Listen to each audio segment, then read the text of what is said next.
ప్రపంచవ్యాప్తంగా జరిగే మరణాలకి అతి ముఖ్యమైన కారణం గుండె జబ్బులు. ఈ గుండె జబ్బులకి అతి ముఖ్యమైన కారణం అధిక రక్తపోటు, హై బీపీ.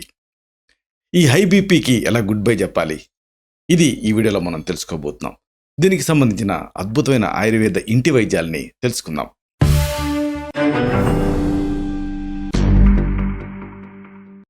మిత్రులారా, నమస్కారం.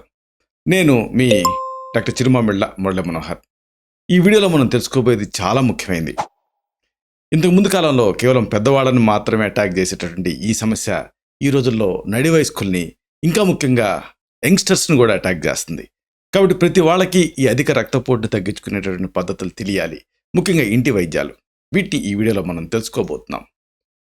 చూడండి, మనం మామూలుగా ఉద్రేకానికి లోనైనప్పుడు, భయానికి గురైనప్పుడు, ఆందోళనగా ఉన్నప్పుడు, మనకి ఆతృతగా ఉన్నప్పుడు, అలాగే నడిచినప్పుడు, పరిగెత్తుతున్నప్పుడు వెంటనే ప్రెషర్ అనేది పెరిగిపోతుంది. అంటే రక్తపోటు పెరుగుతుంది. ఎందుకు పెరగాలి? డిమాండ్కి తగ్గ సప్లై కోసం. కొద్దిసేపట్లో క్రమంగా మళ్ళీ ఇది తగ్గుతుంది. కానీ కొన్ని సందర్భాల్లో మాత్రం దీన్ని ఒక అసాధారణమైన స్థితిలో ఇది ఉండిపోతూ ఉంటుంది. అప్పుడు ఇబ్బంది. చాలామందిలో రక్తపోటుకి ప్రత్యేక కారణం అంటూ ఉండదు. ఇలాంటప్పుడు దాన్ని ఎసెన్షియల్ హైపర్ టెన్షన్ అంటారు.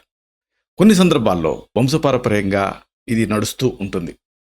అలాగే వయసు పెరిగే కొద్దీ కూడా రక్తనాళాలు గట్టిపడతాయి, అంటే సాగే గుణాన్ని కోల్పోతాయి. కోల్పోయినప్పుడు ప్రెషర్ ఆటోమేటిక్గా పెరిగిపోతుంది.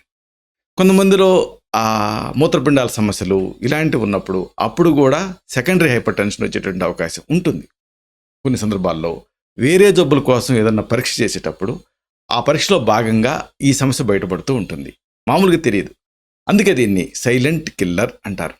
మరి దీనికి సంబంధించి ఆయుర్వేదంలో చక్కని ఇంటి వైద్యాలు ఉన్నాయి, గృహ వైద్యాలు. వీటిని ఎవరైనా సరే తయారు చేసుకొని వాడుకోవచ్చు, సురక్షితమైనవి. మొదట ఔషధం. దీనికి మీరు సిద్ధం చేసుకోవాల్సింది కరివేపాకు, తులసి, పుదీనా, జీలకర్ర, ఇంకా ధనియాలు. ఇలా సిద్ధం చేసుకోండి. చూడండి, కరివేపాకు మన ఇళ్లలో ఉంటుంది. తులసి మనం పెంచుకుంటూ ఉంటాం. పుదీనా మనం వంటకి వాడుతూనే ఉంటాం. జీలకర్ర కూడా అంతే. ఇక ధనియాలు. వీటిలో మీకు తెలియనిది ఏముంది? ఏది లేదు కదా. వీటి పొడులను తీసుకోవాలి. కరివేపాకు పొడి ఎట్ట తీసుకుంటారు అంటే, కరివేపాకుని తెచ్చి ఎండబెట్టి పొడి చేసుకోవాలి. తులసి కూడా అంతే, పుదీనా కూడా అంతే. జీలకర్ర ఆల్రెడీ డ్రైడ్ ఫామ్లో ఉంటుంది, ధనియాలు కూడా డ్రైడ్ ఫామ్లో ఉంటాయి. వీటన్నిటినీ కూడా ఎండిన ఫామ్లో తీసుకొని పొడులు చేసుకోవాలి సమానంగా. ఇప్పుడు అన్నిటినీ కలపాలి. ఇలా కలిపి ఉంచుకొని రోజు 2 సార్లు పూటకి 2 గ్రాముల పొడిని, అంటే దాదాపుగా 1/2 టీ స్పూన్ పొడిని 50 మిల్లీలీటర్ల నీళ్ళకి కలిపి తాగుతూ ఉండాలి. 50 మిల్లీలీటర్లు అంటే దాదాపుగా ఒక అరకప్పు నీళ్ళకి కలిపి తాగుతూ ఉండాలి. దీంతో క్రమంగా ఈ అధిక రక్తపోటు కంట్రోల్లోకి వచ్చేస్తుంది.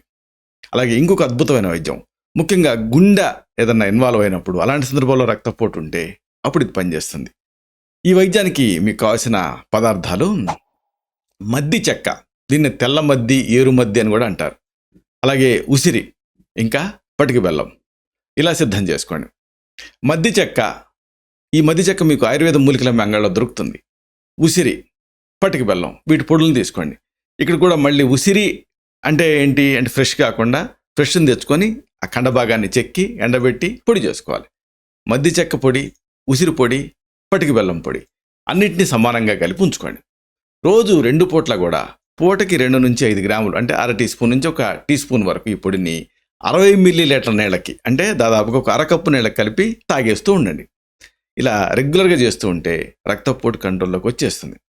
ఇంకొకటి, దీనికి మీరు సిద్ధం చేసుకోవాల్సింది మద్ది చెక్క అంటే అర్జున, సరస్వతి ఆకు, జటామాంసి, దీన్ని భూత జట అని కూడా అంటారు, ఇంకా వసకొమ్ము. ఇలా సిద్ధం చేసుకోండి. ఈ అర్జున అంటే తెల్ల మద్ది చెక్క, సరస్వతి, అలాగే జటామాంసి, ఈ పొడుల్ని సిద్ధం చేసుకోండి. వీటిలో ఒకవేళ మీకు ఏదన్నా రెడీగా దొరకలేదనుకోండి, ఆయుర్వేద మూలికల అంగడి నుంచి తెచ్చుకోవచ్చు. వీటన్నిటిని ఈక్వల్ ప్రపోర్షన్స్లో తీసుకొని ఈ పొడుల్ని సమానంగా కలిపి ఉంచుకోవాలి. రోజు 2 పూట్ల కూడా పూటకి 1 గ్రాము, అంటే దాదాపుగా ఒక 1/4 టీ స్పూన్ పొడిని 50 మిల్లీలీటర్ల నీళ్ళకి, అంటే ఒక అరకప్పు నీళ్ళకి కలిపి తాగుతూ ఉండండి. దీంతో రెగ్యులర్గా చేస్తూ ఉంటే మంచి ఫలితం కనిపిస్తుంది, రక్తపోటు కంట్రోల్లోకి వచ్చేస్తుంది. ఇంకోటి, ఇది కూడా అంతే, హార్ట్ ఇన్వాల్వ్ అయిన సందర్భాల్లో రక్తపోటు ఉన్నప్పుడు పనిచేస్తుంది. ఈ వైద్యానికి, ఇంటి వైద్యానికి మీరు సిద్ధం చేసుకోవాల్సింది అర్జున, అశ్వగంధ, పేరు లేని వ్యాధికి పెన్నేరుగడ్డ అంటారు, సరస్వతి ఆకు, జటామాంసి, పటిక బెల్లం ఇలా సిద్ధం చేసుకోండి. వీటిలో ఎక్స్ట్రా మనం అశ్వగంధ యాడ్ చేసాం యాంగ్జైటీ తగ్గటానికి. అర్జున, అశ్వగంధ, సరస్వతి, జటామాంసి పొడుల్ని సమానంగా కలిపి ఉంచుకోండి. రోజు కూడా 2 పూట్ల పూటకి 1 నుంచి 2 గ్రాముల పొడిని 50 మిల్లీలీటర్ నీళ్ళకి, అంటే దాదాపు 1/2 టీ స్పూన్ పొడిని 1 కప్పు నీళ్ళకి కలిపి తాగుతూ ఉండండి. లేదా ఇంకొక పద్ధతి ఏంటంటే రోజు 2 పూట్ల ఇదే పొడిని 100 మిల్లీలీటర్ నీళ్లు, అంటే దాదాపు 1 కప్పు నీళ్ళకి ఒక 2 గ్రాముల మోతాదుగా వేసి బాగా బాయిల్ చేయాలి, టీలాగా దించి చల్లార్చుకొని వడపోసుకొని దీన్ని 5 నుంచి 10 గ్రాముల, దీనికి 5 నుంచి 10 గ్రాముల పటిక బెల్లం పొడిని, అంటే 1 టీ స్పూన్ నుంచి 2 టీ స్పూన్ల పటిక బెల్లం పొడిని కలిపి తాగుతూ ఉండాలి, ఒక టీ లాగా. దీన్ని అర్జున టీ అని కూడా అంటూ ఉంటాం. ఇది కూడా మంచి రిజల్ట్ని ఇస్తుంది. ఇంకొకటి దీనికి మీరు సిద్ధం చేసుకోవాల్సింది, ఇది కూడా అంతే, చాలా తేలిగ్గా మీరు రెడీ చేసుకోవచ్చు. అర్జున, అశ్వగంధ, అలాగే సర్పగంధ. ఇది స్పెసిఫిక్గా రక్తపోటుని కంట్రోల్ చేస్తుంది. సర్పగంధ, పాతాళ గరుడి అంటారు. అలాగే తిప్పసత్తు అంటే గుడూచి సత్వం అంటారు. ఇంకా పాలు ఇలా సిద్ధం చేసుకోండి. అర్జున, అశ్వగంధ, సర్పగంధ, తిప్పసత్తు ఈ పొడుల్ని సమానంగా కలిపి ఉంచుకోండి. ఇప్పుడు దీనికి ఈ సిద్ధం చేసుకున్నారు కదా ఈ మెడిసిన్ని, పూటకు 1 గ్రామే, అంటే తక్కువ మోతాదులో వేసుకోవాలి. ఎందుకంటే సర్పగంధ కలిపి దీన్ని ఎక్కువ వాడకూడదు. 1 గ్రాము పొడిని 50 మిల్లీలీటర్ల పాలకు కలపండి, అంటే దాదాపుగా ఒక 1/2 గ్లాసు 1/2 కప్పు పాలకు కలిపేసేసి తాగుతూ ఉండండి. దీంతో ఈ రక్తపోటు కంట్రోల్లోకి వచ్చేస్తుంది. ఇవన్నీ కూడా క్లాసికల్ ఆయుర్వేదిక్ మెడిసిన్స్. అట్లా కాబట్టి ఇంట్లోనే కూడా ఇంట్లో దొరికేటువంటి వస్తువులతో కూడా దీన్ని కంట్రోల్ చేసుకోవచ్చు బీపీని. ఉదాహరణకు ఒక చక్కని వైద్యం. దీనికి మీరు సిద్ధం చేసుకోవాల్సింది ఉల్లిపాయ, తేనె, ఇంకా పంచదార ఇలా సిద్ధం చేసుకోండి. రోజు ఉదయం సాయంత్రం ఉల్లిపాయ రసం, తేనె ఒక్కొక్కటి 5 మిల్లీలీటర్ చొప్పున తీసుకోండి. అంటే 1 టీ స్పూన్ ఉల్లిపాయ రసం టీ స్పూన్ తీసుకున్నాను అనుకోండి, తేనె టీ స్పూన్, రెండింటిని కలపండి. దీనికి ఒక 5 గ్రాములు పంచదార కలపండి, అంటే 1 టీ స్పూన్ పంచదార కలిపి దీన్ని చప్పరించి మింగేస్తూ ఉండండి. దీంతో కూడా రక్తపోటు కంట్రోల్లోకి వస్తుంది.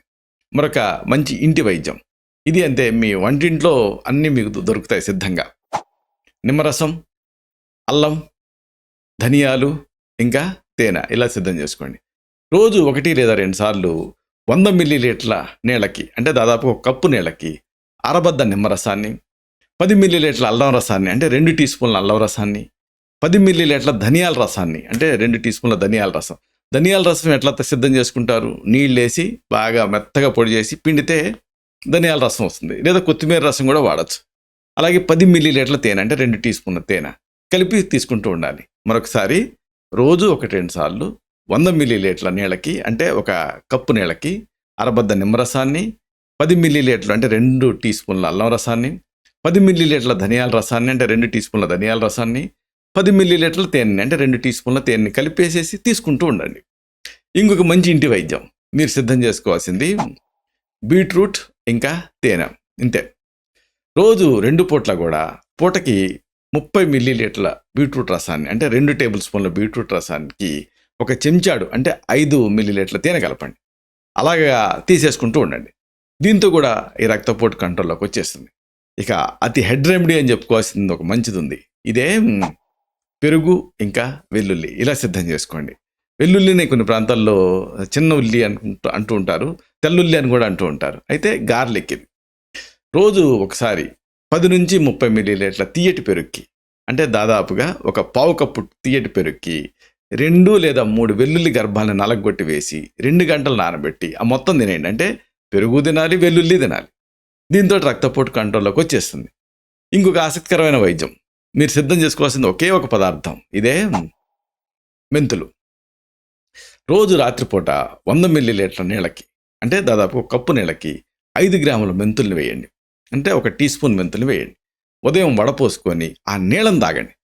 దీంతో కూడా రక్తపోటు కంట్రోల్లో ఉంటుంది. దీనికి బోనస్ ఏంటో తెలుసా? షుగర్ కూడా కంట్రోల్లో ఉంటుంది. ఇంకొక మంచి వైద్యం మీరు రెడీ చేసుకోవాల్సింది యాలకులు, పిప్పళ్ళు, శొంఠి, అతి మధురం, ఎస్టి మధు అంటారు, జీలకర్ర, ఇంకా తాటి కలకండ ఇలా రెడీ చేసుకోండి. యాలకులు, పిప్పళ్ళు, శొంఠి, అతి మధురం, జీలకర్ర పొడుల్ని సిద్ధం చేసుకోండి. అన్నింటినీ ఈక్వల్గా కలిపి నిల్వ ఉంచుకోండి. రోజు 2 సార్లు ఉదయం సాయంత్రం 200 మిల్లీలీటర్ నీళ్ళని తీసుకోండి. అంటే దాదాపు 1 కప్పు నీళ్ళు. ఈ నీళ్ళకి 2 నుంచి 3 గ్రాముల ఈ పొడిని అంటే దాదాపుగా అర టీ స్పూన్ ఈ పొడిని వేసి పావు స్పూను తాటి కలకుండా కూడా వేసి చిన్న మంట పైన మరిగించాలి. అప్పుడు మీకు టీ లాగా డికాక్షన్ సిద్ధం అవుతుంది. చల్లార్చి వడకట్టి తాగుతూ ఉండండి. ఇంకోటి, నిద్ర లేకపోతే ఇప్పుడు మనం చెప్పుకోబోయేది బాగా పనిచేస్తుంది. రక్తపోటుని సమాంతరంగా కంట్రోల్ చేస్తుంది. ఇదే జటామాంసి, దాల్చిన చెక్క, పచ్చకర్పూరం, తాటి కలకండ ఇలా సిద్ధం చేసుకోండి. రోజు ఒకసారి 100 మిల్లీలీటర్ల నీళ్లు, అంటే దాదాపుగా ఒక కప్పు నీళ్లు, దీనికి 1 లేదా 2 గ్రాముల జటామాంసి పొడి, చింతగింజంత దాల్చిన చెక్క పొడి, చిటికెడంత పచ్చకర్పూరం పొడి, 5 గ్రాములు తాటి కలకండ పొడి, అంటే ఏంటంటే ఒక టీ స్పూన్ తాటి కలకండ పొడి, అన్నింటినీ కలపండి. మళ్ళీ స్టవ్ మీద పెట్టి మరిగించి కషాయం సిద్ధం చేసుకోండి. చల్లార్చండి, వడగట్టండి, తాగుతూ ఉండండి. మీకు దీంతో మంచి నిద్ర వస్తుంది. అదే సమయంలో రక్తపోటు కంట్రోల్లోకి వచ్చేస్తుంది. ఇంత చేసినప్పటికీ మీకు రక్తపోటు కంట్రోల్లోకి రావట్లేదు అనుకోండి, అప్పుడు దీనికి సంబంధించి ఆయుర్వేద మందులను ప్రిస్క్రైబ్ చేస్తాం, కాంపౌండ్ ఫార్ములేషన్స్. ఉదాహరణకు బృహత్వాత చింతామణి, దీన్ని 2 పూట్ల కూడా పూటకి 120 మిల్లీగ్రాముల చొప్పున దీన్ని మళ్ళీ డైరెక్ట్ కాకుండా తేనెతో కలిపి తీసుకోవాలి. అంటే 2.5 ml తేనె, అంటే దాదాపుగా ఒక అర టీ స్పూన్ తేనెతో కలిపి తీసుకోవాలి. ఇదో పద్ధతి. లేదా 2 గ్రాముల బృహత్వాత చింతామణి, 2 గ్రాముల చండమార్త సింధూరం, 40 గ్రాముల గుడూచి సత్వం కలపండి. మంచి మెత్తగా పొడి చేసుకొని ఒక 40 పొట్లాలు కట్టుకోవాలి. 2 పూట్ల కూడా పూటకొక పొట్లంలో ఉండేటువంటి ఔషధాన్ని 5 మిల్లీలీటర్ల తేనెతో తీసుకుంటూ ఉండాలి. అంటే ఒక టీ స్పూన్ తేనెతో తీసుకుంటూ ఉండాలి. ఇదో పద్ధతి. లేదా మరొక పద్ధతి, 2 గ్రాముల బృహత్వాత చింతామణి, 10 గ్రాముల సర్పగంధ చూర్ణం, 20 గ్రాముల గుడూచి సత్వం కలిపి మళ్ళీ మండలం పాటు, అంటే 40 పొట్లాలు కట్టి దీన్ని 2 పూట్ల కూడా పూటకొక పొట్లాన్ని 5 మిల్లీలీటర్ తేనెతో తీసుకుంటూ ఉండాలి. అంటే ఒక 20 డేస్ వస్తుంది. ఇది 20 డేస్లో మంచి మార్పు కనిపిస్తుంది. ఇంకొక మంచి మెడిసిన్ మేము ప్రిస్క్రైబ్ చేసేది చంద్రప్రభావటి. 2 పూట్ల పూటకి 2 మాత్రల చొప్పున ప్రిస్క్రైబ్ చేస్తూ ఉంటాం. అలాగే లివర్ని యాక్టివేట్ చేయడం కోసం ఆరోగ్యవర్ధని ఒకటి అనే దాన్ని ప్రిస్క్రైబ్ చేస్తాం. 2 పూట్ల పూటకు ఒక మాత్ర చొప్పున. అలాగే ఇంకొక కాంబినేషన్ ఏమిటంటే సాధారణంగా మేము ప్రిస్క్రైబ్ చేసేది త్రిఫలా గుగ్గులు ప్లస్ సర్పగంధావటి. 2 పూట్ల పూటకి 2 మాత్రల చొప్పున జటామాంసాది క్వాదంతో కానీ, లేదా అశ్వగంధారిష్టాతో కానీ, లేదా అర్జునారిష్టాతో కానీ 2 పూట్ల ఆహారం తర్వాత ఈ లిక్విడ్స్ పూటకి 10 to 20 ml చొప్పున తీసుకుంటూ ఉండాలి, నీళ్ళు కలిపి. అప్పుడు ఈ రక్తపోటు అనేది కంట్రోల్లోకి వచ్చేస్తుంది. అయితే దీనికి సంబంధించి జాగ్రత్తలు తీసుకోవటం అనేది చాలా ముఖ్యం. అంటే కొన్ని నియమాలు, కొన్ని జాగ్రత్తలు మీరు పాటించాలి. ముఖ్యంగా స్మోక్ చేయకూడదు. అలాగే ఆల్కహాల్ అస్సలు పనికిరాదు. ఒకవేళ ఫ్యాటీ లివర్ ఉందనుకోండి, ఏమాత్రం ముట్టుకోకూడదు. అలాగే అధిక బరువు ఉంటే తగ్గించుకోవాలి. శారీరక శ్రమ, వ్యాయామం ఇవి చేస్తూ ఉండాలి. యాక్టివ్గా ఉండాలి. మానసిక ఆందోళన తగ్గించుకోవాలి. ఆహారంలో ఉప్పును బాగా తగ్గించాలి. మామూలుగా మనకి 2 గ్రాముల ఉప్పు అవసరం, కానీ మనం 12 గ్రాములు తింటున్నాం. అంతొద్దు, తగ్గించేయండి. అయితే ఉప్పును తగ్గిస్తే చాలామంది పేషెంట్స్ ఏం చెప్తారంటే, డాక్టర్ గారు అస్సలు రుచి ఉండట్లేదు డాక్టర్ గారు అని. దీనికి ఒక మంచి టెక్నిక్ ఉంది. మీరు ఆ ఉప్పుని కూరలో ఉప్పు లేకుండా ముందు కూర వండేయండి. ఇప్పుడు ఏం చేస్తారంటే, 2 గ్రాములు 3 గ్రాములు రోజుకి అడ్వైజ్ చేశాను కదా, దాన్ని తీసి పక్కన ఉంచుకోండి. అంటే దాదాపుగా అర టీ స్పూన్ ఉప్పుని ఇప్పుడు ఏం చేస్తారు, కూర మీద దాన్ని అలా పైన చల్లండి. అప్పుడు ఏమవుతుందో తెలుసా, మనం కూర ముక్క నోట్లో పెట్టుకున్నప్పుడు ముందు ఆ ఉప్పు తగులుతుంది. ఇక తర్వాత నాలుక భ్రమపడుతుంది, కూర అంతా అలాగే ఉందేమో అని అనుకొని ఇంకా మనకి రుచిగా ఉన్నట్టు అనిపిస్తుంది. దీనికి ఉదాహరణకు మీరు ఏదైనా స్వీట్ తిన్నారనుకోండి.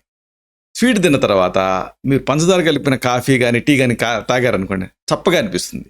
ఎందుకు అనిపిస్తుంది అంటే, అంతకుముందు స్వీట్ తిన్నారు కదా, దాని తాలూకా టేస్ట్ బడ్స్ మీద రింగర్ అవుతూ ఉంటుంది. కాబట్టి స్వీట్ తిన్న తర్వాత మనం తాగేటటువంటి టీ కానీ కాఫీ కానీ చప్పగా ఉంటాయి. అప్పుడు ఏం చేస్తాం, ఏదన్నా మళ్ళీ కారాన్ని నోట్లో వేసుకొని అప్పుడు టీ తాగుతాం. అప్పుడు మళ్ళీ ఆ టీ తీయగా అనిపిస్తాయి, దాంట్లో వేసిన పంచదార సరిపోతుంది. ఎందుకు ఇలా జరిగింది అంటే, మళ్ళీ కారం ఏం చేసింది, టేస్ట్ బడ్స్ మీద మళ్ళీ పరుచుకుంది. దీంతో ఆ పంచదార అనేది మాస్క్ అయింది, పంచదార తాలూకు టేస్ట్ అనేది. కాబట్టి నేను చెప్పొచ్చేది ఏంటంటే, మీరు ఉప్పు వాడాలనుకుంటే ఉప్పు లేకుండా కూరలు వండుకొని పైన మనకి పరిమిత మోతాదులలో ఆ ఉప్పును జల్లుకోవాలి. అప్పుడు మీకు అది టేస్టీగా ఉన్నట్టుగా అనిపిస్తుంది. ఇక నూనె, నెయ్యి, వెన్న ఇలాంటి వాటితో తయారయ్యేటువంటి ఆహార పదార్థాలను బాగా తగ్గించేయండి. అలాగే ఆకుకూరలు, కూరగాయలని బాగా తీసుకుంటూ ఉండండి. మెయిన్గా నాకేం వస్తుందిలే అనుకోకుండా ఏ వయసులోనైనా సరే అప్పుడప్పుడు రక్తపోటుని పరీక్ష చేయించుకుంటూ ఉండాలి. ఇలా చేస్తే ఈ హంతకి అంటే మానవాళికి పెద్ద ప్రమాదంగా మారినటువంటి ఈ రక్తపోటుని మీరు తిప్పికొట్టచ్చు. రక్తపోటుకి గుడ్ బై చెప్పొచ్చు, హై బీపీకి. ఇలాంటి మరిన్ని ఇన్ఫర్మేటివ్ వీడియోస్ కోసం ఈ ఛానల్ సబ్స్క్రైబ్ చేసుకోండి. అలాగే ఈ వీడియోలో అప్లోడ్ అవడంతోనే ఆ విషయం మీకు తెలియడం కోసం బెల్ బటన్ని క్లిక్ చేయండి. అన్నిటికంటే ముఖ్యంగా ఇలాంటి చక్కటి అద్భుతమైనటువంటి విషయాల్ని 10 మందికి ఉపయోగపడాలి కదా, అందుకోసం ఈ వీడియో తలకు లింక్ని మీ సర్కిల్స్తో షేర్ చేసుకోండి. అలాగే దీన్ని ఇక్కడ లైక్ బటన్స్ ఉంటాయి. ఆ లైక్ బటన్ కనుక మీరు క్లిక్ చేస్తే ఇది గూగుల్ రికమెండేషన్స్లోకి వెళ్ళి మరింత ఎక్కువ మందికి చేరువవుతుంది. ఆ రకంగా దీని పర్పస్ సర్వ్ అవుతుంది. శతం జీవ శరదో వర్ధమానః, శతం హేమంతాన్ శతం వసంతాన్. 100 శరత్తులు, 100 హేమంతాలు, 100 వసంతాలు వర్ధిల్లుతూ జీవించండి. Stay healthy, stay happy, be positive, keep smiling, stay safe. Love you all. శుభం.